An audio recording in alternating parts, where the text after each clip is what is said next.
Canada is one of the many countries that has both dietary guidelines and specifically a food guide that is meant to help people make better decisions in and around their food choices. We've actually had a food guide back since the Second World War when Canada's official food rules were released.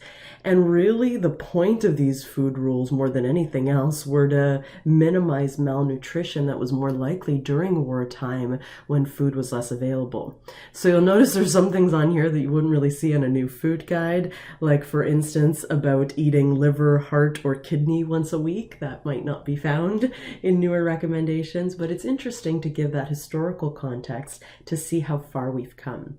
So there's been many iterations of the food guide since 1942, but we're very happy to see that in 2019, Canada released its newest food guide. And personally, I'm very happy with it. I think it's the best iteration so far. But one of the main things I like about it is that it's very user-friendly, and it's primarily available in a web format, which is quite honestly how a lot of us access information these days. So when you go to the food guide website, this is the first thing you're going to see, this beautiful plate. And on this plate, you'll notice that more than 50% of the plate is reserved for vegetables and fruit. And notice that the word vegetable comes before the word fruit, and that's on purpose. We want to recommend those more than anything else. So 50% of the plate is vegetables and fruit. 25% of the plate is protein-rich foods, and you'll notice on that display that there's both animal products and plant products as well. And this is because the food guide and the Canadian government officials that helped to develop it realize that both animal products and plant products can provide us with enough protein, and there's more and more people that are choosing a vegetarian diet these days, and they can still meet their protein needs as well.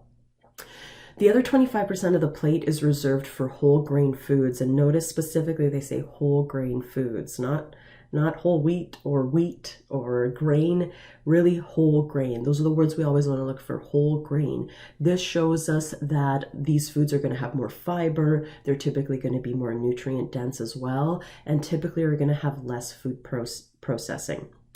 On this plate, we notice the main principles of the Canadian Food Guide, which are the principles of variety.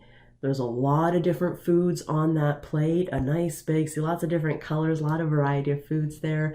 Accessibility, nothing's that expensive, maybe salmon at certain times of the year, but in general, they're accessible foods. Culturally relevant foods as well. There's a nice variety there. And they're also foods that are actually available here in Canada too. But in addition to these more food-related recommendations that we see on the food guide, I'm pleased to see that also the food guide has some recommendations for how to eat. Not just what to eat, but how to eat. And in fact, it says healthy eating is more than the foods you eat. So some of its key recommendations is to be mindful of your eating habits. So how often you're eating, are you distracted while you're eating? Are you eating mindlessly and shoveling food in your mouth like a lot of us do? So that's one question that they ask you. And if I were to actually click on this one or any of the other ones on here, it's going to go to a page that gives you a little bit more information about how to be mindful of your eating habits, to use your senses, consider your eating habits, and be a little bit more specific on that particular recommendation. Other recommendations that we find on the food guide are to cook more often. They actually say cook once, eat twice. I love that. So you have more meals for the week and you're not just like grabbing whatever's easiest. They also recommend enjoying your food. I love that recommendation. So I like to say if you're going to eat a burger, you might as well enjoy the crap out of it. You might as well be like, yeah, this burger tastes good. But it's about establishing a healthier relationship with food, not just about what we eat, which is so important.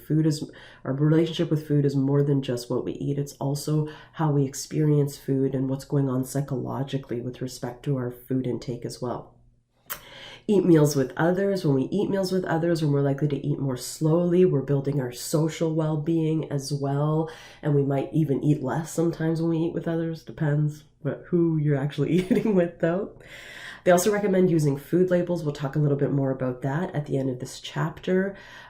Be aware of food marketing. You know, food marketers are really good at promoting what they want to promote, and they're really good at tricking us into thinking certain foods are healthy. So really be careful about, you know, how you're taking in the different types of food marketing. That's now everywhere. It's on social media, it's on regular media.